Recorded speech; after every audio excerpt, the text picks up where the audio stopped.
ഓതിത്തീരുന്നതിന്റെ മുമ്പ് ഇജാബത്ത് ലഭിക്കുന്ന ഒരു അത്ഭുത സൂറത്തിനെ പറ്റിയാണ് ഇൻഷാ അല്ലാഹ് ഇന്ന് ഈ മജ്ലിസിലൂടെ നമ്മൾ പഠിക്കുന്നത്. നമ്മൾ അനുഭവിക്കുന്ന ഏത് വിഷമഘട്ടങ്ങളിൽ നിന്നും, നമ്മൾ അനുഭവിക്കുന്ന എല്ലാ പ്രയാസങ്ങളിൽ നിന്നും അള്ളാഹുവിന്റെ ഒരു രക്ഷ നമുക്ക് ലഭിക്കാൻ, അള്ളാഹുവിന്റെ നസ്ർ നമുക്ക് ലഭിക്കാൻ പരിശുദ്ധമായ ഖുർആനിലെ സൂറത്തുൻ നസ്റിനെ 70 തവണ നമ്മൾ പാരായണം ചെയ്യുക.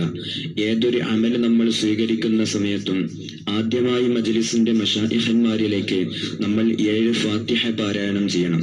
അതിന്റെ ശേഷം ഇദാ ജാഅ നസ്റുല്ലാഹി വൽ ഫത്ഹ് എന്ന് തുടങ്ങുന്ന ഈ സൂറത്തിനെ 70 തവണ നമ്മൾ പാരായണം ചെയ്യുക. ഇങ്ങനെ 7 ദിവസം ചെയ്യുക. അതുമല്ലാത്തവർ 14 ദിവസം ചെയ്യുക. അതിലും ഫലം കാണാത്തവർ അത് 21 ദിവസം പതിവാക്കുക. അള്ളാഹുവിന്റെ സഹായം നമ്മളിലേക്ക് ലഭിക്കും ഇൻഷാ അല്ലാഹ്.